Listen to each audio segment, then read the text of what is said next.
Africanidades conectadas. Já me perguntaram mais de uma vez por que é que eu tenho aqui na minha biblioteca uma bandeira de Angola, sendo que eu não sou angolano, eu sou brasileiro, nascido em Minas Gerais. Mas nas pesquisas, tentando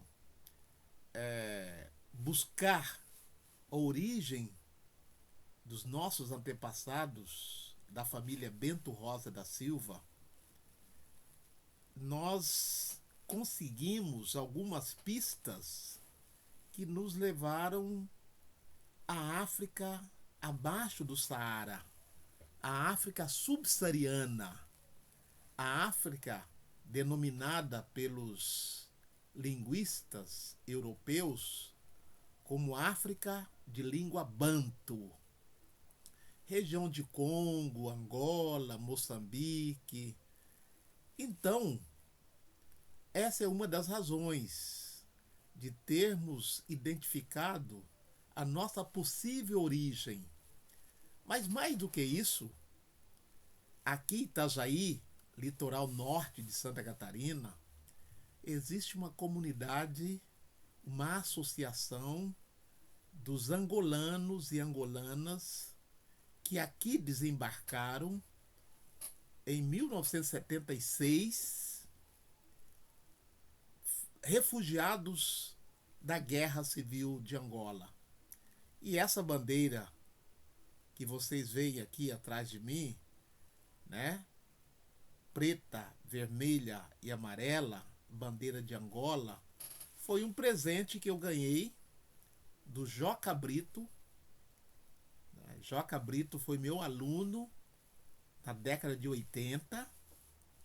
Hoje ele é um profissional da contabilidade, aposentado, artesão e uma das lideranças da Associação dos Naturais e Amigos de Angola, a associação que eles fundaram desde que chegaram aqui. Então,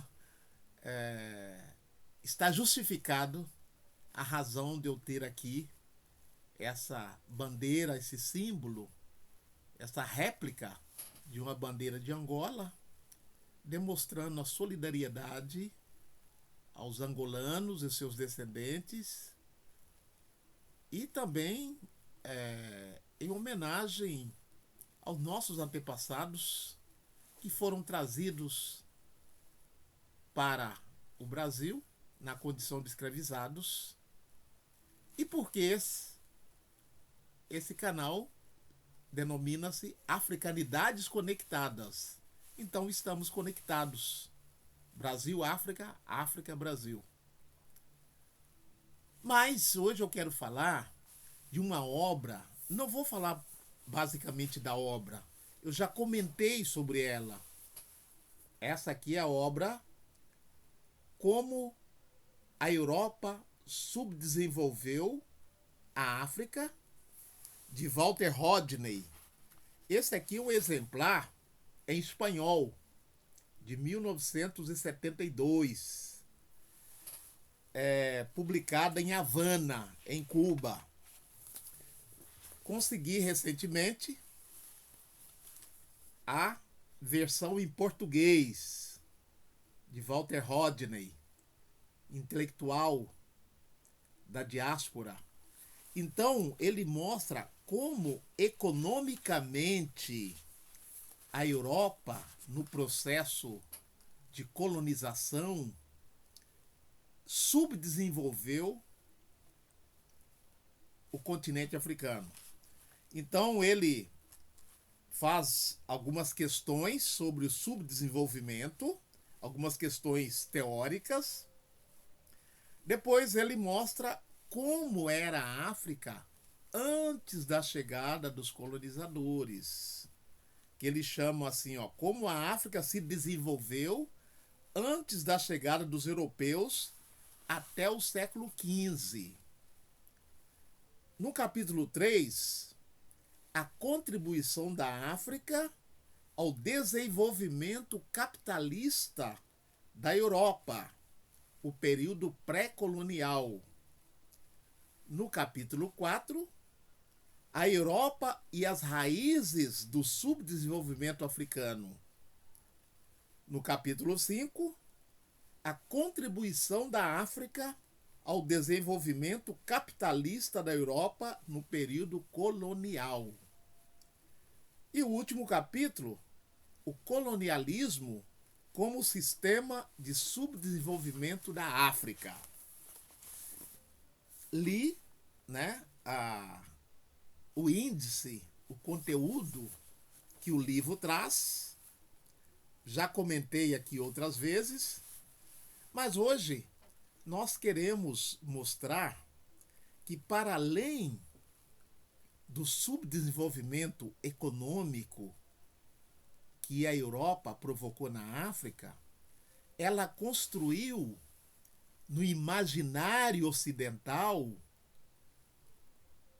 uma África em negativo.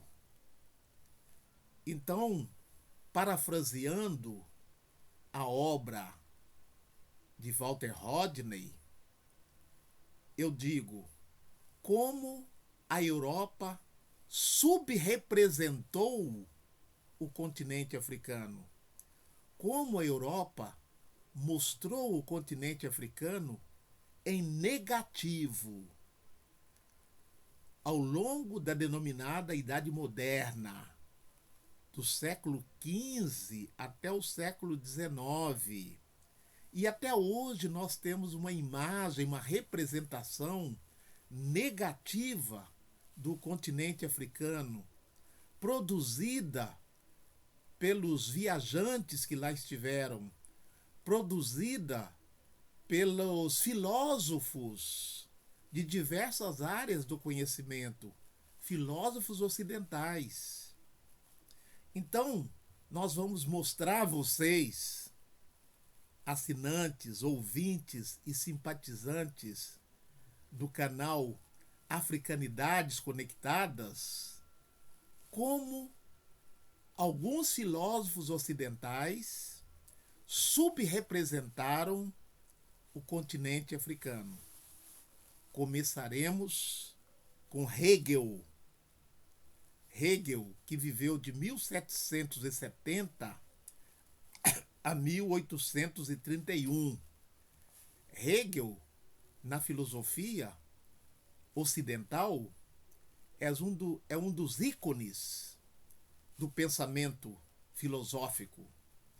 Ele dizia, ou ele disse o seguinte: a África não é uma parte histórica do mundo, não tem movimentos históricos dela.